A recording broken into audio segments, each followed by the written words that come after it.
No more gang stalking. Let's get into it. What's up, YouTube? This your boy at No More Gang Stalking, and let's get into another one.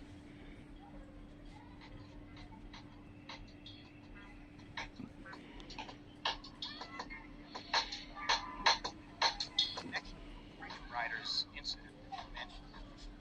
Did you inform the FBI about planned violence prior to that incident? Sir, I gave them FBI information pertaining to the Freedom Riders assault approximately 3 weeks before it occurred. And what did you tell them?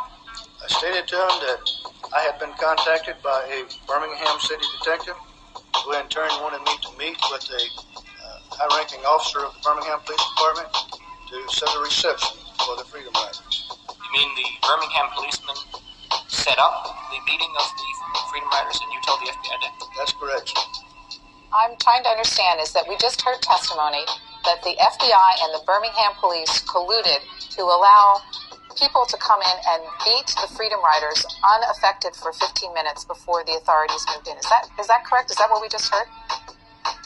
That's what you just heard, and that's what happened. Now, Roe had come out into the public because he testified in a murder trial against 3 Ku Klux Klan people who had murdered Viola Lioso, a civil rights worker who was on a march in the South, maybe in Selma, and she was shot by the 3 Ku Klux Klan people and killed and because she was riding in a car with 2 black young men.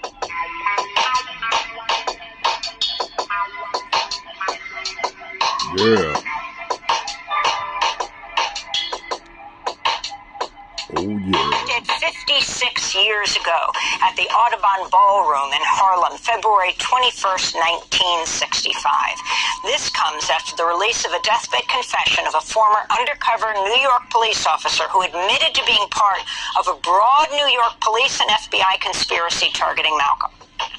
In the confession, the former officer, Raymond Wood, who died last year, admitted he entrapped 2 members of Malcolm's security team in another crime, a plot to blow up the Statue of Liberty, just days before the assassination. My assignment to draw the 2 men into a felonious federal crime so that they could be arrested by the FBI and kept away from managing Malcolm X's Audubon Ballroom door security on February 21st, 1965. In his letter, Raymond Wood also revealed he was inside the Audubon Ballroom at the time of Malcolm's assassination.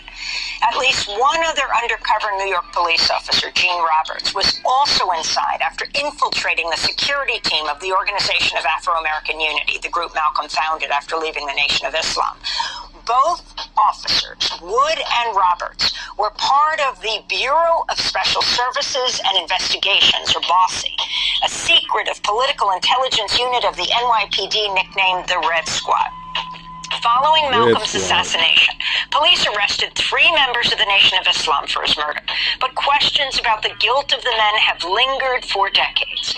In his letter, Raymond Wood openly says one of the men, Thomas Johnson, was innocent and was arrested to, quote, protect my cover and the secrets of the FBI and the NYPD, unquote.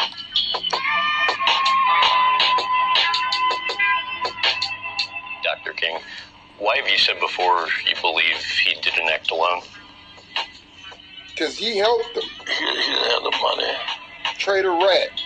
The motive of other organizations feels to do it. A lone killer getting out of town at 6 o'clock. You the one that helped set up kill Martin Luther King, Rat. Done that by himself. What do you think happened? The government was very involved. You think so? To what extent do you think J. Edgar Hoover played a role in... I have no idea. That gets too much detail, but except I know this guy couldn't do it by himself. And there was a He had your help, hatred Rat. for Dr. King expressed by FBI and the government.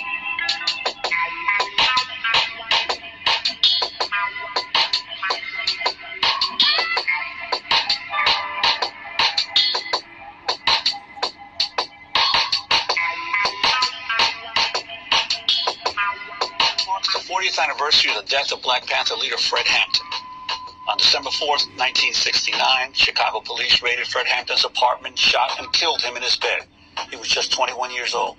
Black Panther leader Mark Clark was also killed in the raid. While authorities claimed the Panthers had opened fire on the police who were there to serve a search warrant for weapons, evidence later emerged that told a very different story, that the FBI, the Cook County State's Attorney's Office, and the Chicago police conspired to assassinate Fred Hampton.